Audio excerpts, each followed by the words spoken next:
네, 그할 리뷰 시간 왔습니다. 오늘 리뷰할 회차는 969회고요. 하나의 사건 서로 다른 목격 이런 제목이에요. 부제목 기억이 당신을 속이고 있다 라는 편인데, 이 방송을 제가 봤어요. 미리 한번. 어떤 내용이냐면은 사람이 기억하겠다라는 작정을 하고 보지 않는 이상 무방비 상태에서 스쳐 지나간 장면은 정확하지 않을 수가 있다는 거죠. 그리고 그 기억이 심지어 범죄 사건일 경우에 이 사람들의 증언 얼마나 신뢰하면서 수사할 수 있겠느냐, 그걸 주제로 하는 방송입니다. 자, 근데 주제는 이거고 어떤 사건을 통해서 이 주제를 말하는지를 한번 볼게요. 시작합시다.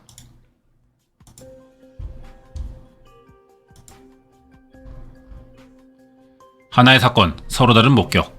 기억이 당신을 속이고 있다. 강화도의 한 은행. 창구 앞이 한산해진 오후 1시 무렵 윤 여인이 모습을 드러냅니다. 윤 여인은 집안일에 쓸 거라며 예금한 돈 1억 원을 현금으로 인출해달라고 했어요. 직원들은 별다른 의심 없이 1억 원을 준비해 윤 여인의 차가 있는 곳까지 안전하게 옮겨줬습니다. 그런데 이날 은행을 떠난 윤 여인은 현금 1억 원 그리고 딸 세은 양과 함께 사라진 겁니다. 그 딸의 학교 담임 선생님을 만나봤죠. 무슨 일이 있어서 잠깐 학생과 만나야 합니다. 그렇게 하게 돼도 좀 양해를 부탁한다, 이런 얘기였고요. 좀 난감해했거든요. 수행평가가 되게 중요해서 엄마 나 지금 빨리 단어시험만 보고 나가야 될 것 같은데? 이러니까 엄마께서 빨리 와야 돼, 빨리 되게 급해 보이셨어요. 세은 양은 어머니 윤 여인의 전화를 받고 낮 12시 30분쯤 급하게 학교를 나섭니다. 도대체 윤 여인과 세은 양에게 무슨 일이 발생한 걸까? 마을 주민은 신랑 죽은 지가 이제 한 3개월도 안 됐으니까 돈이 있으니까 돈 가지고 아마 딸하고 어디 다른 데 가서 살려나 보다, 다들 이렇게 생각했다고. 현금만 딱 인출해서 갔다, 얘 이거 싸들고 아마 기도원 갔나 보다, 뭐 이렇게 생각을 했죠. 윤 여인의 동네에서는 모녀의 자발적인 잠적인지 돈을 노린 납치인지 온갖 추측이 난무했습니다. 그러던 7월의 첫날, 이들 모녀에 대한 충격적인 소식이 전해지는데요. 사망한 채 발견된 겁니다. 이거 강화도 모녀 사망 사건 말하는 것 같아요. 바닷가 외진 갈대밭에서 싸늘한 시신으로 발견된 윤 여인과 세은 양. 그런데 윤 여인이 갖고 있던 현금 1억 원이 사라진 겁니다. 윤 여인과 세은 양의 실종 사건은 끔찍한 살해 사건으로 바뀌었고, 이를 저지른 범인은 누구인지에 대한 의혹과 논란이 점점 더 증폭됐습니다. 여기에 또 다른 마을 주민은 죽은 후에 그 이사 온 여자, 그 목사라는 여자가 범인일 것이다. 엄마 운전하고 세은이가 옆에 타고 남자애 둘이 뒤에 탔다, 뭐 그걸 두어 번 봤다 그랬대요. 은행 관계자는요, 차 조수석에 한 분 계셨고요. 한 분은 밖에 서 계셨습니다. 상당히 둘이 좀 잘 아는 관계처럼 보였어요. 수상한 사람을 목격했다는 제보들은 계속 들어왔지만 진범은 쉽게 잡히지 않았습니다. 그렇게 사건 발생 24일째, 윤 여인 모녀를 살해한 범인은 은행 직원들이 목격한 20대의 젊은 남자들로 확인되는데요. 이들은 윤 여인의 이웃에 살던 청년들이었고 유흥비 마련을 위해 범행을 저질렀다고 합니다. 사건이 발생한 6월 17일 아침, 딸을 학교에 데려다주고 집으로 돌아온 윤 여인을 범인들은 근처 야산에 숨어 있다가 납치했고, 윤 여인이 경찰에 신고하지 못하게 학교에 있던 딸을 불러 인질로 삼아 은행에 데려가 현금 1억 원을 인출하게 한 뒤 곧바로 차 안에서 목 졸라 숨지게 했습니다. 세은 양 역시 범행 당일 밤 목 졸라 살해하고 범인들은 인적 드문 갈대밭에 모녀의 시신을 버린 겁니다. 지난 7월 14일, 강화도에서는 범인들의 현장 검증이 진행됐습니다. 범인들은 범행 2달 전부터 치밀하게 계획을 세웠습니다. 지문이 남지 않도록 장갑을 사용했고 CCTV도 없는 농로로만 이용을 했습니다. 이렇게 주도 면밀하게 준비한 살인인데 어떻게 검거될 수 있던 걸까요? 살인범들은 윤여인의 아들과도 잘 아는 사이일 만큼 가까운 이웃이었습니다. 그리고 2년 전 이복 여동생을 살해한 사실까지 드러나 더더욱 충격적인 사건이었죠. 이 사건은 목격자들의 진술로 장기화되지 않고 범인을 검거할 수 있었습니다. 당시 경찰은 실종자들의 행적과 생사 여부를 확인할 수 없었고 지문이나 물증도 없던 상황이라 목격자들의 진술에 기댈 수밖에 없었습니다. 그것이 알고 싶다 팀이 이번 회차를 제작한 이유는 어떤 사건이나 상황을 자신의 눈으로 본 목격자들의 진술이 사건 해결에 중요한 단서를 제공할 수도 있고 반대로 수사에 혼선을 줘 미궁 속으로 빠져들게 할 수 있다는 것을 보여드리기 위해서입니다. 제작진은 2008년 강화도 모녀 살인 사건을 목격자의 진술을 통해 재구성합니다. 여기서 알아볼 내용은 목격자들이 실제 범인의 모습을 묘사하는데 왜 차이를 보이는지, 그리고 용의자나 상황을 기억하는 목격자의 진술이 어떻게 하면 사건을 잘못된 방향으로 끌고 갈 수 있는지입니다. 하나의 사건에 서로 다른 목격들이 생기는 이유, 그리고 그 목격이 모두 진실은 아니기 때문이라는 겁니다. 경찰은 윤여인의 마지막 모습을 본 은행 직원들을 불러 수상한 점은 없었는지 본격적으로 수사했습니다. 다시 은행 관계자를 만나요. 2명이서 왔었어요. 2명이서. 한 명은 운전석, 한 명은 또 밖에서 맞아주고 있었고요. 당시 은행 직원들은 윤여인이 인출한 현금 1억 원을 차에 실어주기 위해 은행 밖까지 따라 나왔다고 합니다. 그런데 밖에는 2명의 젊은 남자들이 윤여인을 기다리고 있었다고 합니다. 편하게 이야기를 했어요. 굉장히 편하게. 서로 아는 사람 같았나요? 그렇죠. 우리는 야라는 건 아무한테나 못하잖아요. 아무리 나이가 어려도. 상당히 좀 잘 아는 관계처럼 보였습니다. 그리고 윤여인과 함께 차를 타고 떠났다는 2 남자. 그들이 바로 윤여인 모녀를 납치 살해한 범인들이었지만 그 당시에 경찰들은 짐작하지 못했습니다. 바로 이모라고 부를 정도로 친한 사이처럼 보였다는 목격자들의 진술 때문이었던 거죠. 여기에 인천 강화경찰서 형사과 팀장님입니다. 이모, 돈 찾아서 내려오신 거 맞죠? 이런 식으로 말을 한번 했대요. 이모라는 표현을 썼대요. 은행 직원들에게. 이모가 어떤 관계냐? 그것도 우리가 굉장히 많이 찾았거든요. 실제 이모냐 아니면 뭐 어디 업소에서 일하는 애들이 부르는 호칭이냐 이런 걸 많이 알아보려고 했습니다. 경찰은 윤여인을 이모라고 부르던 2 남자의 신원을 파악하기 위해 탐문 수사를 벌이던 중 또 다른 목격자를 찾게 되는데요.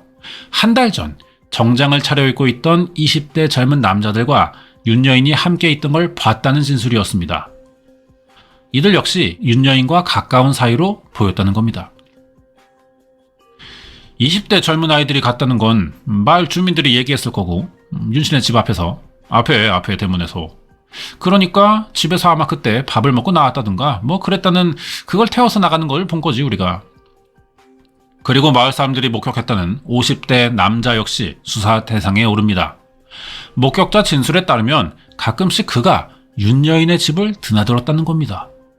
경찰은 마을 주민들이 봤다는 2 남자가 실종 당일 윤여인과 함께 은행에 나타난 2 남자와 동일 인물인지 추적에 나서는 한편 50대 남자가 이 사건에 개입돼 있는지 관심을 가졌습니다. 만에 하나 내연 관계가 있지 않을까 그녀의 통화 내역도 모두 조사해봤죠. 자, 사망한 윤 씨의 지인입니다.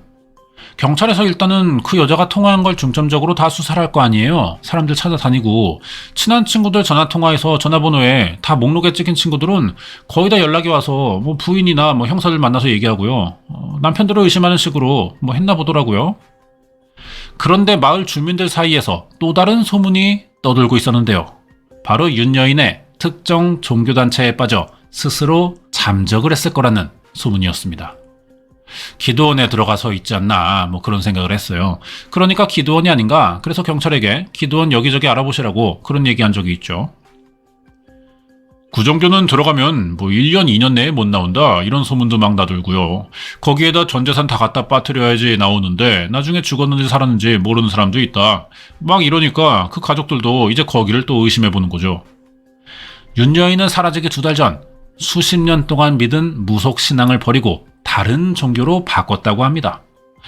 이런 그녀가 이웃에 사는 특정 종교 목사와 친하게 지냈다는 주변 사람들의 목격 진술을 듣고 경찰은 납치보다 잠적에 더 무게를 두기 시작했습니다.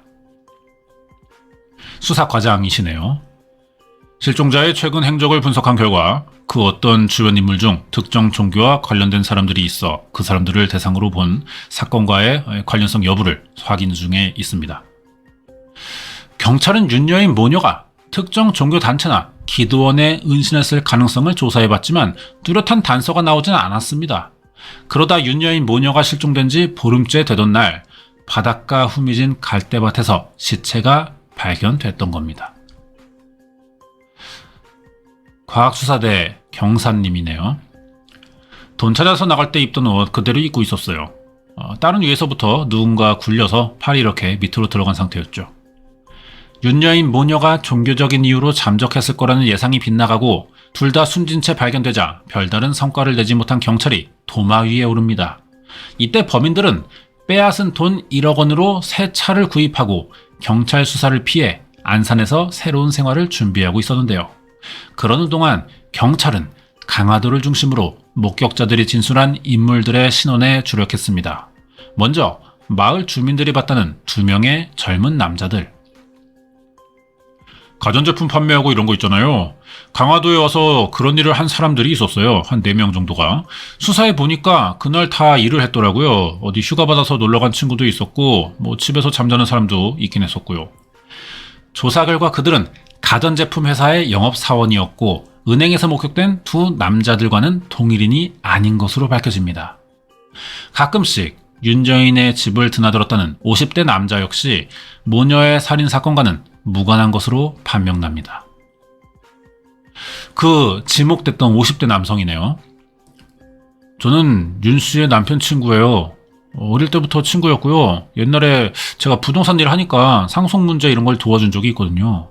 2번인가 집에 가서 만나고요. 상속 문제 때문에 마지막에 통화하고 이랬는데 그래서 저를 용의자로 본 것 같더라고요. 이제 남은 건 윤여인의 현금 1억 원을 인출할 때 함께 있었다는 2 남자. 경찰은 이들을 유력 용의자로 보고 몽타주 작성을 위해 은행 직원들을 상대로 최면 수사를 실시했습니다. 2분의 시도 끝에 가까스로 완성된 용의자 1명의 몽타주. 경찰은 전국에 공개 수배하고 결정적인 신고를 하는 제보자에게 보상금으로 500만 원까지 약속했습니다. 신고 제보는 많이 들어왔죠. 얼굴이 비슷하다, 비슷한 사람이 있다, 의심스럽다, 돈을 쓰는 사람이 있다. 그런데 수사해보면 연결이 안 되고요. 다 관련성이 없어요. 수사가 난항을 겪고 있을 무렵 윤여인 모녀 살해 사건에 제3의 인물이 개입됐을 가능성이 제기됩니다. 바로 윤여인과 가까이 지냈다는 특정 종교단체의 목사 김씨. 이 사건의 가장 중요한 핵심이 돈을 찾아간 거 아니겠습니까? 그래서 그 다음날 은행거래 관계를 문의했기 때문에 왜 그런 상황을 문의하게 됐으며 어떻게 그런 내용에 대해서 알고 전화를 하게 된 건지 이런 부분을 중점적으로 파악했습니다. 목사 김씨는 윤여인이 실종된 다음 날 은행에 전화를 걸어 그녀가 인출한 금액이 얼마였는지 확인했습니다. 수상한 점은 이뿐이 아닌데요. 현금 1억을 인출하기 직전 윤여인이 통화한 사람도 김씨인 것으로 확인이 된 겁니다. 납치된 후에 12시 10분경 통화를 했어요. 목사하고 통화했는데 납치된 상황에서도 피해자가 목사한테 전화를 한 거야. 전화를 해서 한 8분 정도인가? 하여튼 그 정도 통화를 좀 굉장히 길잖아요. 7, 8분이면. 그래서 목사에게 물어봤더니 목사는 오후에 예배할 거 이런 얘기밖에 안 했다고 그러더라고요. 뭔가를 알 것 같은데 얘기를 안 해주는 것 같아요. 경찰은 목사 김씨를 불러 당시 통화 내용에 대해 집중적으로 신문하고 윤여인이 현금 1억 원을 인출할 때 함께 있던 2 남자와의 관련성 여부도 추궁했습니다. 은행 직원들이 목격한 2 남자와 특정 종교단체의 목사인 김씨, 이들을 중심으로 수사가 집중됐지만 소문만 무성할 뿐이었습니다. 누가 범인이냐 물어봤을 때 저 위에 여자 그 목사 아니냐고 내 심증이 그렇다 이런 얘기를 했어요. 얼마 인출해 갔느냐 이런 것도 물어봤다. 그러니까 진짜 범인인가 보다 그랬죠. 여목사가 그 사람들이 이단정교라고 그런 거라고요. 애들을 시켜서 그 여자를 납치해서 돈 있을 걸 알고서 뭐 그렇게 한 것 같다. 뭐 그렇게 생각한다고 얘기했어요. 사건 발생 20일. 하지만 범인의 윤곽은 잡히지 않았고 경찰은 지푸라기라도 잡는 심정으로 또다시 단문 수사에 나섰습니다. 그런데 제작진에게 뜻밖의 정보가 들어오는데요. 용의자를 목격했다는 마을 주민입니다. 이 문을 확 열고 내가 나오니까 남자 셋이서 청년들 셋이서 가더라고. 담배를 피면서 가는 거야. 담배를 피면서 쭉 가더라고. 윤여인 모녀의 실종 당일 아침, 낯선 청년들이 윤여인의 집으로 향하는 언덕길을 따라 걸어가는 걸 목격했다는 제보였습니다. 옷이 이상해. 모자들도 희한한 걸 쓰고 옷이 진짜 그때는 이 여름이라 한창 더울 때인데 뭐 겨울 잠바 하여튼 옷이 이상하더라고. 뿐만 아니라 마을 입구에 차 한 대가 서 있었는데 사건 발생 직후에 사라졌다는 겁니다. 이 제보를 받고 이상하게 생각한 경찰은 곧바로 차의 주인을 추적해봤습니다. 그렇게 목격자의 진술로 살인범을 검거하는데 성공했던 것이죠. 부정확한 제보로 한때 혼선을 겪기도 했지만 목격자들이 기억해낸 단서가 장기화될 뻔한 사건을 막을 수 있던 겁니다. 살인범을 잡기까지 목격자들의 진술로 인해 우여곡절이 많았던 강화도 모녀 납치 살인 사건. 그런데 범인이 잡힌 뒤 한 가지 논란이 제기되는데요. 은행 직원들의 기억을 토대로 작성된 몽타주가 실제 범인의 얼굴과 닮았는지에 대한 것이었습니다. 최고의 과학 기법을 사용해 작성했다는 몽타주. 하지만 자세히 살펴보면 이목구비에 대한 구체적인 묘사는 없었고 그저 꽃미남형이라고만 표현돼 있었다는 겁니다. 당시 몽타주를 작성했던 과학팀은 목격자의 기억이 너무 부족했기 때문에 완성도가 떨어질 수밖에 없었다고 합니다. 그렇다면 가까이서 범인을 목격했던 은행 직원들의 기억은 왜 정확하지 않았던 것일까? 은행 직원들이 범인을 목격했던 당시 상황은 윤여인이 따라 나왔을 때 그들은 차에 탄 2명의 남자와 마주쳤습니다. 하지만 살인범이라는 걸 알 리가 없던 직원들은 두 남자에게 별 관심을 갖지 않았던 거죠. 몽타주를 그렸던 담당 형사 이야기를 들어봅니다. 그 인상이 나이가 젊은 사람은 되게 기분 나쁜 인상이었다고 이렇게 얘기를 하고요. 부지점장은 되게 친근한 얼굴이었다. 뭐 그렇게 기억을 했어요. 그러니까 어차피 바라보는 인상 자체도 달랐던 겁니다. 두 남자에 대한 엇갈린 기억. 게다가 그마저도 온전치 않아 여러 차례 최면 수사까지 시도했지만 몽타주 작성은 쉽지 않았습니다. 그동안 용의자의 얼굴형은 길이가 짧았다 해서 갸름에 따로 바뀌었고 머리가 짧은 머리에서 긴 머리로 게다가 최면 수사를 거치면서 모자 쓴 머리로 다시 수정됐던 겁니다. 그나마 얼굴형과 머리형, 눈과 코는 어렴풋이 떠올렸지만 입모양은 아예 기억해내지도 못했다는 겁니다. 은행 직원들의 기억이 이토록 정확하지 못한 까닭은 무엇일까? 여기에 대해 심리학과 교수님의 의견을 들어봅니다. 어떤 사실을 기억할 때 실제 세상에는 엄청나게 많은 정보의 양이 있지만 내가 필요한 정보만을 선택적으로 지각을 하게 되는 그런 경우들이 필요하게 됩니다. 지각하는 사람의 주위에 들어오는 정보만 처리가 되고 나머지 정보는 전혀 처리가 되지 않는 이런 상황이 발생하게 되는 거죠. 윤여인 모녀 납치 살해 사건의 범인을 바로 코앞에서 목격했던 은행 직원들. 하지만 그들의 기억이 정확하지 않았던 까닭은 기억을 입력하는 주의 집중 문제라고 전문가들은 설명합니다. 경찰학과 교수님이네요. 은행 직원은 보통 어떤 그 서비스 정도로 생각을 했지.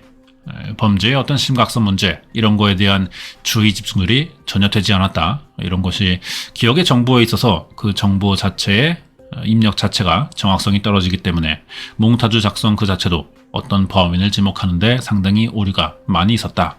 이렇게 볼 수가 있겠습니다. 그렇다면 어떤 상황을 목격할 때 주의 집중 정도의 정도가 떨어질 경우 기억의 오류는 어떻게 그리고 얼마나 발생하게 될까?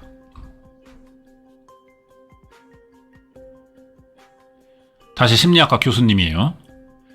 내가 실제로 그 사람을 보고 있다 하더라도 찰나의 순간에 이 사람이 뒤바뀐다 하더라도 내가 길을 설명하고 있는 맥락에 이 사람이 계속 그 행위에 포함이 되어 있고 그것을 일관적으로 유지하고 있다면 나는 그 변화에 대해 중요하게 생각하지 않고 입력이 되지 않았기 때문에 그 사실을 알아채지 못하는 경우죠. 이게 여기는 지금 빠져 있는데 실험을 하는 장면이 나와요. 방송을 보면은 어떤 남자가 길 가는 사람들 붙잡고 갑자기 길을 물어봅니다. 이때 거울을 들고 지나가는 사람들이 나타나요. 그래서 이 길을 물어보는 사람, 도와주는 사람 사이를 지나가거든요. 이때 길을 물어보는 사람과 거울을 들고 간 사람이 자리를 바꿉니다. 사람이 바뀐 거잖아요. 그런데도 이 길을 알려주고 있는 사람은 바뀐 걸 눈치채지 못해요. 전혀 모릅니다. 그것에 대한 이유를 설명하고 있는 거죠. 목격자가 피해자의 경우 그 기억이 더더욱 문제가 될 수 있다고 하는데요. 지금부터 만나볼 최창규 씨는 지금도 2년 전 경험했던 일을 잊을 수가 없다고 합니다. 2006년 5월 최창규 씨는 영문도 모른 채 갑자기 경찰서로 연행되는데요. 그곳에서 최 씨는 며칠 전 택시에서 발생한 강도 및 성추행 사건의 용의자로 지목됐다는 사실을 알게 됐다고 합니다. 자, 최창규 씨 이야기 들어볼게요. 어떤 남자하고 여자 둘이 문 열리면서 반만 이렇게 들이밀고서 저를 딱 본 거죠. 그런데 저 사람 맞다고 손짓을 딱 하는 거예요. 사람이 얼마나 기가 막혀요. 내가 일어났어요. 무슨 강도냐고 막 소리 질렀더니 그냥 끌고 가더라고요. 최 씨는 계속해서 범행을 부인했지만 경찰은 그의 말을 믿어주지 않았습니다. 여기 보세요. 이 택시 2006년 5월 4일 오전 최창규 씨가 근무를 하지 않았음을 확인함. 회사 동료들하고 아는 해장국집에서 술 먹고요. 나는 그날 4시 넘어서까지 먹고서는 일을 못 나갔어요. 술이 덜 깨서. 자신이 운전하는 차종과 피해자가 탔던 차종 역시 달랐지만 피해 여성들은 최 씨가 범인이라는 주장을 굽히지 않았습니다. 그 당시 그 피해자들이 진술한 내용 볼게요. 자, 첫 번째. 강력 2팀에서 출석 요구하여 사무실에 들어서는 순간 소파에 앉아있던 남자를 보았는데 그 사람이 저에게 피해를 준 사람이 맞으면 목소리 또한 똑같습니다.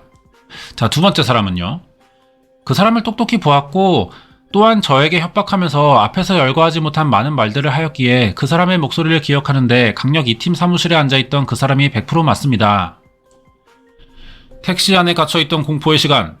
피해 여성들은 성추행 당하면서 목격한 범인의 인상착의와 목소리, 그리고 범인이 착용하던 허리띠 모양을 똑똑히 기억한다고 확신했습니다. 범인과 똑같은 허리띠가 최 씨의 옷장에서 발견되자 그가 범인이라는 확신은 더더욱 굳어졌습니다. 결국 피해 여성들의 목격 진술에 의해 최 씨는 구속됐고 사건은 종결될 것으로 보였습니다. 그런데 검찰 조사 때 방에 있는데요. 진범이 택시 강도로 들어왔어요. 여자 승객 상대로 범행했어요. 그러더라고요. 아저씨, 내가 누군지 알아? 그랬더니 이렇게 보더라고요. 내가 당신 때문에 억울하게 들어온 사람이야. 그러던 중 최 씨는 구치소에서 우연히 택시 강도 사건의 진짜 범인을 만난 겁니다. 피해 여성들은 다시 소환됐고 이번엔 최 씨가 아닌 서 씨가 범인이라고 진술을 번복한 겁니다. 1부 끝나네요. 자, 바로 2부 이어서 가겠습니다. 네, 오늘 구할 리뷰 696회 하나의 사건, 서로 다른 목격, 기억이 당신을 속이고 있다. 2부 이어서 볼 차례인데요. 와, 아까 택시기사였던 억울하게 잡혔잖아요. 최창규 씨.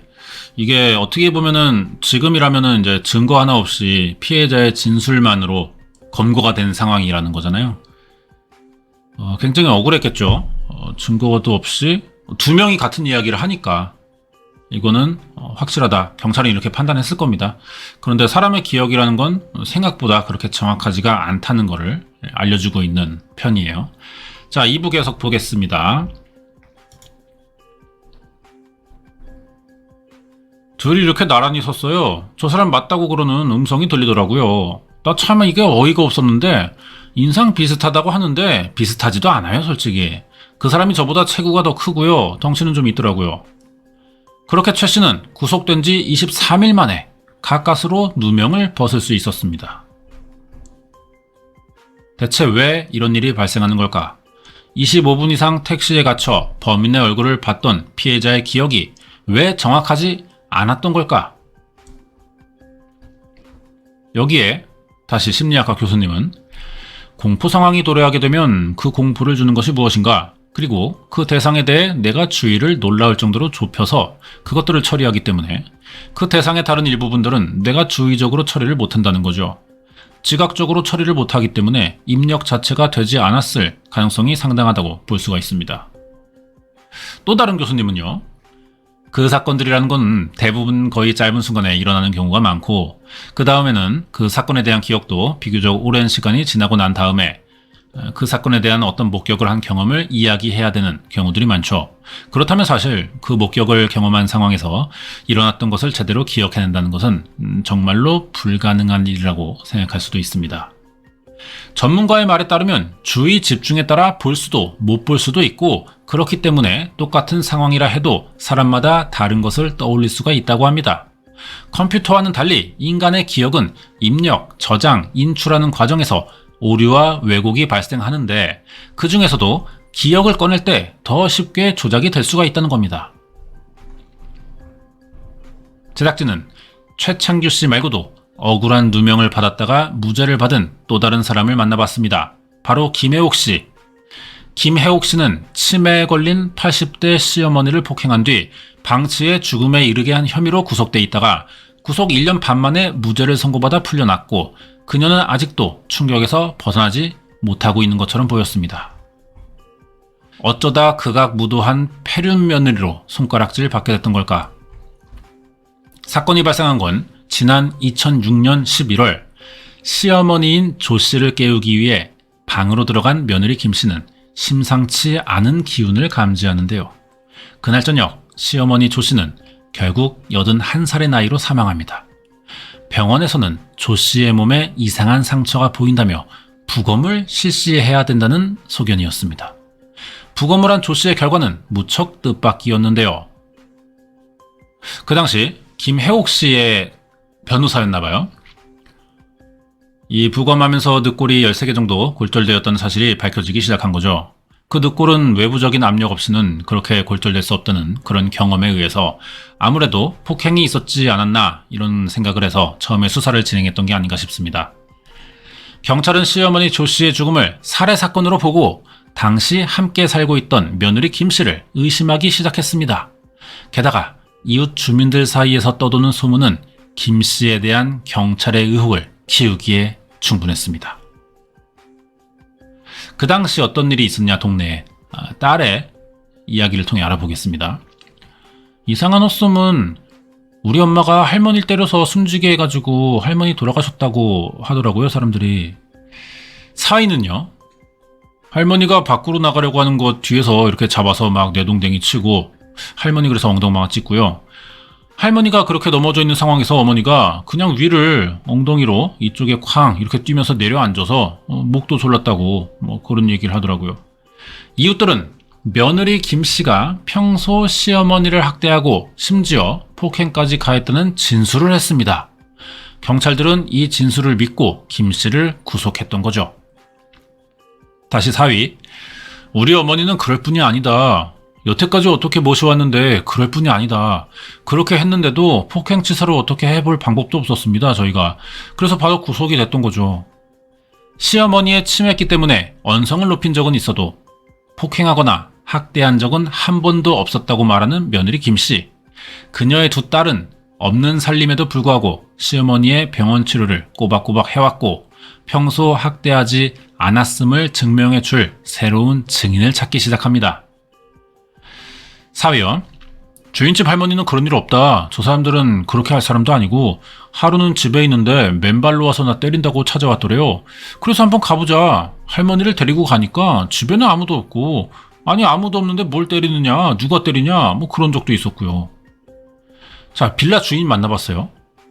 아이고 그 할머니가 이 노망이 심해서 변을 보고 막 이러니까 씻어주면서 언쟁이 있었지. 뭐 근데 싸우고 그런 적은 없어. 다른 분들은 왜 싸웠다고 생각하시는 걸까요? 고함 소리 나니까 뭐 그랬나 보다 하는 거지. 며느리는 뭐 왜 변을 보냐. 시어머니는 뭐 변이 마렵다고 하지. 뭐 그러니까 나이 많은 사람이 나이가 80 넘은 사람이랑 이제 40 몇 살하고 뭐 싸움이 되겠어요. 내가 가다가 가만히 옆에 보니까 점심 주고 뭐 밥 차려주고 딱딱 차려주던데 뭐 내가 보니까. 지난 3월 법원에서는 김 씨와 그 가족의 주장을 받아들였고 1년 반 만에 무죄를 선고, 그녀의 결백을 입증해줬습니다. 그렇다면 이웃 주민들이 목격한 것은 과연 무엇이었을까? 그들은 왜 며느리 김 씨가 시어머니를 학대한다고 진술했던 걸까? 여기에 이수정 교수님이 등장합니다. 경찰이 와서 그 사람이 가해자 맞죠? 이 사람이 틀림없이 그 장소에 있던 사람이죠? 이렇게 묻는 경우가 사실은 답변을 유도하는 그런 포괄적인 유도신문에 해당을 합니다. 그렇기 때문에 그렇게 묻는 경우에 이 사람이 그 장소에 없었을지도 모른다는 가정은 실제로 상당히 평가절하되고, 이 사람이 그 장소에 있었을 것이 틀림없다라는 전제만 계속 강조가 되는 거죠. 그러다 보면 이제 오류가 상당 부분 발생을 할 수가 있는 거고요. 다시 아까 그 심리학과 교수님이 여러 번 등장하시네요. 진술을 요구받았을 때 단순한 암시가 내 기억에 영향을 줄 수가 있는 거죠. 예를 들면 그 사건이 일어난 직후에 선생님이나 교수가 난 그 사람 코밖에 본 적이 없어. 코는 이상하게 생겼더라. 뭐 이렇게 얘기하면 옷차림이라든가 헤어스타일, 눈 모양, 안경을 썼는지에 대한 기억은 굉장히 개인차가 심해집니다. 하지만 이런 암시를 받은 코에 대한 항목에 대해서만큼은 사람들이 일관적으로 진술을 한다는 거죠. 목격자들이 진술할 때 그 기억에 미치는 영향을 준 건 경찰의 신문 방식이 아닌 여러 명이 한데 모여 증언을 하는 것도 기억의 오류를 불러일으키는 요인이 될 수가 있다고 합니다. 그렇겠네요, 확실히. 조금의 오차가 있고 누군가 부연 설명을 할 때 그거를 먼저 진술한 사람이 들으면서 내가 틀렸나 싶을 수도 있겠죠. 그러다 보면은 기억이 합쳐지고 섞이게 되는, 그래서 결국 이상한 결과값이 나오는 이런 상황을 말하는 것 같아요. 여기에 이수정 교수는요, 증인들 여러 명을 한꺼번에 모아놓고 떠들게 하면서 진술을 받을 경우에는 정확도가 굉장히 떨어진대요. 그러니까 사실은 자기가 본 내용은 단편적인 일부분에 불과한데, 문제는 나머지 사람들이 거기다가 일종의 추론하는 특징들을 가중시키다 보니까 서로 상승 효과가 생겨서 범인이 아닌 사람이 범인으로 둔갑하는 이런 상황이 충분히 발생할 수가 있습니다. 내가 기억을 하고 있는 것에 대한 믿음이 있다고 하더라도 주변의 다른 사람들이 그 기억은 틀렸어 라고 이야기하게 되면 그 믿음을 지속하기보다는 다른 사람의 믿음에 근거해서 자기의 믿음을 변화시키는 이런 현상이 발생하게 된다는 것이죠. 제작진은 2년 전 며느리 김 씨에 대해 증언한 사람을 만나봤습니다. 당시 그녀는 법정에서 며느리 김 씨가 시어머니를 때리고 학대하는 걸 봤다고 증언했었죠. 자, 증언한 사람 만나봤습니다. 내가 때리고 하는 거 봤지. 이 주먹으로, 주먹이 이렇게 생겼는데 주먹으로 확 머리 쥐어박고 밥 먹다가 숟가락으로 때려서 여기 찢어지고, 그렇게 맞았는데도 무죄로 나왔더니 참 가당치도 않아서 어이가 없어서 내 말이 안 나온다고 했다. 박 씨는 여전히 며느리 김 씨가 시어머니를 폭행했다고 주장하는데요. 뿐만 아니라 시어머니 조 씨에게 치매기가 있었다는 며느리의 증언도 인정하지 않고 있습니다. 시어머니 멀쩡하고 치매도 안 걸리고 깨끗한 할머니야. 그런데도 며느리한테 두드려 맞고, 이 며느리 어디 일하러 가면 할머니 여기 와 있는데 그런데도 때렸어요.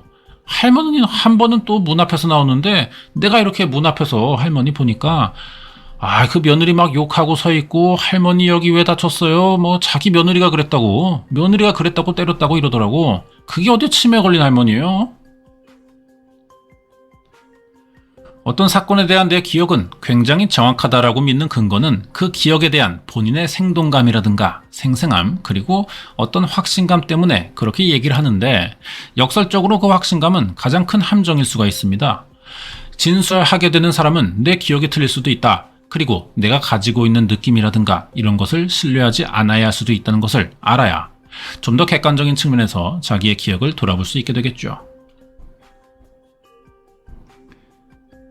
시어머니를 학대하거나 폭행한 적은 없었다고 주장하는 며느리 김 씨와 반대로 며느리 김씨가 시어머니를 때리고 학대하는 걸 봤다는 목격자 김씨. 법정에서는 2년 전 목격자의 진술을 믿고 며느리 김씨에게 유죄 판결을 내렸지만 올해 그 판결은 번복되어 며느리 김씨에게 무죄를 선고했습니다. 박 씨의 증언은 무척 생생하고 구체적이었지만 사건의 정황과 잘 맞지 않고 일관성이 없기 때문이었던 거죠.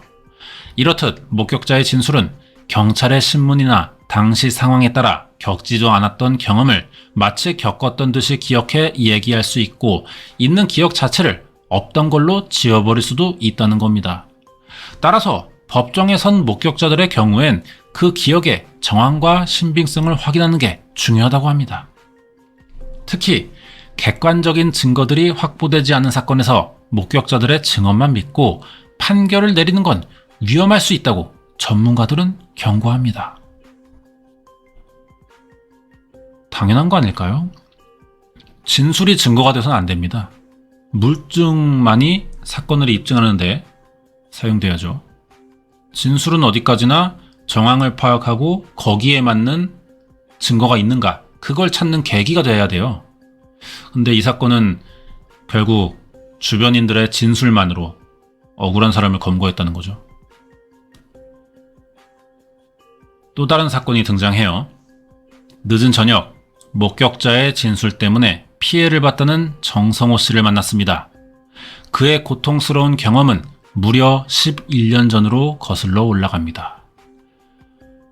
한 5년 정도 됐어요. 단골로 다녔어요. 그런데 명절 쇠고 가니까 그 집에 도둑이 든 거예요. 그런데 몰랐는데 도둑으로 딱 지명이 돼 있더라고요, 내가. 이유 없이.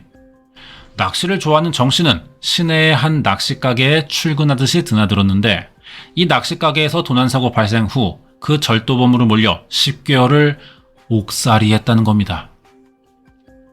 우리가 당시에 3사람이 구속됐었어요. 같은 혐의로. 명의는 특수절도라고 하더라고요. 3사람이니까. 나머지 2분은 거기서 만난 건가요? 예, 거기서 만났어요. 제가 제일 처음에 그 가게에 다녔고 그 후에 그 사람들이 이제 오고 그 사람들도 1달, 2달 아니고 몇 년씩 다녔던 사람들이에요. 당시 도난 사건을 목격하고 정 씨와 다른 2사람을 범인으로 지목했던 사람들은 바로 이웃가게 주인들이었습니다. 정 씨는 아직도 그들이 목격한 걸 믿을 수 없다고 말합니다. 제작진은 도난 사건이 발생한 낚시 가게를 11년 전 운영하던 그 낚시 가게 주인을 만날 수 있었습니다. 아이고, 이거 뭐 지금 와서 무슨 말을 어떻게 합니까? 저희도 그 사람들이 범인인 거 뻔히 알고 있는데 왜 그렇게 확신하시는지가 궁금하거든요. 증인들이 거짓말하겠습니까? 그 사람들이 다 옆에 사는 사람들인데요. 사건이 발생한 건 추석 하루 전날, 주인은 가게를 일찍 닫고 가족들과 함께 고향에 다녀왔습니다. 그런데 이웃 가게 주인들이 평소 낚시 가게에 자주 찾아오던 단골 3사람을 봤다고 했습니다. 차를 여기 앞에다가 대놓고 물건을 막 싣더래요. 낚싯대 물건 싣고 막 실어 나르고 3사람을 그렇게 하니까 혹시나 주인이 가게를 맡겨놓고 갔나 뭐 그렇게 생각할 정도로 주섬주섬 차에다 싣더래요. 제작진은 당시 사건을 직접 목격했다는 이웃 주민을 만나 자세한 설명을 들어보기로 합니다. 나 갔다 올게. 그리고 문을 내리고 갔단 말이야. 그런데 조금 있다가 이 문이 열린 거야. 그래서 이거 이상하다. 조금 가까이 갔는데 또 와서 문을 열 리는 없고 지나가다가 이상하다. 금방 간다고 갔는데 이 아저씨들이 왜 여기 아줌마는요? 그랬더니 자기네들한테 맡기고 갔다. 자기들한테 가게를 봐달라고 했대. 한 사람은 낚시 가게 앞을 지나가다 문이 열려 있어 대화를 나눴고 또 한 사람은 길 건너에서 낚싯대를 차에 실으는 모습을 목격했다고 합니다. 하지만 정 씨는 목격자들의 기억에 문제가 있었다고 주장합니다. 만약에 증인이 정말로 자기가 확신을 했다면 법정에서 말을 바꾸진 않았을 거 아니에요. 그렇죠? 승용차에서 승합차로 법정에서 말이 바뀌었어요. 차가 바뀌었다는 건 증인이 뚜렷하게 봤고 맞다면 차도 바뀔 이유가 없는 거잖아요. 나는 증인한테 당신들의 주장이 끝까지 맞다면 왜 승용차에서 승합차로 바뀌었냐 난 묻고 싶어요. 그 사람들한테. 그 사람들의 기억이 이게 정말로 맞는 걸까요? 굉장히 억울해 하시네요. 번복되는 목격자들의 진술을 신뢰할 수 없었고 다른 증거가 불충분하다는 이유로 법원에서는 정 씨의 손을 들어 무죄를 선고했습니다. 진범이 잡힐 때까지 목격자들과 정 씨 사이에 계속될 진실 논란, 누구의 주장이 거짓인지 혹은 잘못된 기억인지. 이를 가려낼 수 있는 방안은 없는 걸까? 여기에 아까 잠깐 등장했던 경찰학과 교수님이네요. 억울한 시민을 용의자로 지목해서 범인으로 지목되는 그런 경우들도 많이 있기 때문에 목격자 진술의 정확성을 높이기 위해서는 과학적인 검증 절차들이 수사 과정에서 활용되어야 한다고 이렇게 생각합니다. 최근 뇌파 탐지기를 이용해 목격자의 진짜 기억과 거짓 기억을 구분하고 이를 법정에서 활용하려는 연구가 진행되고 있는데요. 뇌파 탐지기를 통해 많은 연구가 추측되면 수사나 재판에 지금보다 훨씬 더 많이 활용될 가능성이 있고, 또 불필요한 전혀 용의자가 아님에도 불구하고 용의자로 지목받고 있는 사람들이 범죄의 굴레에서 풀려날 수 있는 그런 측면에서 여러 가지 효용성 있는 것이 이 뇌파 탐지기라고 생각합니다. 그러나 뇌파 탐지기를 통해 기억의 유무를 구분하는 기술은 아직 확실히 입증되지 않은 상태이며, 전문가들은 보다 현실적이고 제도적인 관측이 필요하다고 주장합니다. 전문적인 위원이나 전문 수사위원을 들 수 있는데요. 여러 가지 그런 절차적으로 오류가 발생할 수 있는 문제점들을 지적할 수가 있는 그런 입장에 있습니다. 어떤 확신을 갖고 수사의 방향을 정해야 할, 또는 재판의 방향을 정해야 할 그런 시점일 때 감정 촉탁을 주든지 아니면 실제로 현장에 같이 파견을 나가든지 해서 전문가로서의 의견을 받는 거죠. 현재 영국이나 미국에서는 목격자나 피해자의 기억에 암시를 주지 않도록 엄격한 가이드라인을 통해 경찰의 신문 방식을 철저히 관리하고 있고, 뿐만 아니라 용의자를 포함한 여러 명의 사람을 세워두고 범인을 지목하게 하는 범인 식별 절차도 실시하고 있는데, 부정확한 기억으로 잘못된 수사는 물론 법원의 오판을 줄이기 위해서라고 합니다. 지금 이 시간에도 다양한 사건 사고가 발생하고 있고, 그 빠른 해결을 위해 목격자의 진술은 분명히 필요합니다. 그러나 누가 그 진실을 말하고 있는지 가려내는 현명한 판단을 하기 위해선 사법체계에 신과학적 시스템을 도입할 필요가 있는 시점이라고 느낍니다. 일상에서 기억의 오류는 해프닝으로 끝날 뿐이지만, 가해자와 피해자가 엮인 사건에서의 오류는 한 사람의 인생을 망치는 결과로 나타날 수가 있기 때문입니다. 여기까지인데요. 어떤 특정 사건을 취재하고 알아가기보다는 사건들의 어떤 공통점에서 주제를 찾은 거죠. 목격자들의 목격 내용, 그 진술이 자기들은 확신하고 자기가 본 게 분명하다, 이런 생각으로 진술을 하는 거죠. 이 사람들이 악의적으로 거짓 진술을 한 건 아니에요. 그런데 자기가 잘못 알고 있는 거를 모르고 있었다는 거죠. 자기가 본 게 정확하다, 그런 확신을 갖고 진술했지만 결국 틀렸고, 거기서 억울한 사람이 또 생길 수 있다, 이런 문제점. 그리고 인간의 기억은 그러면 왜 부정확한가, 이것에 대한 이야기를 해보는 편이었던 것 같아요. 그래요.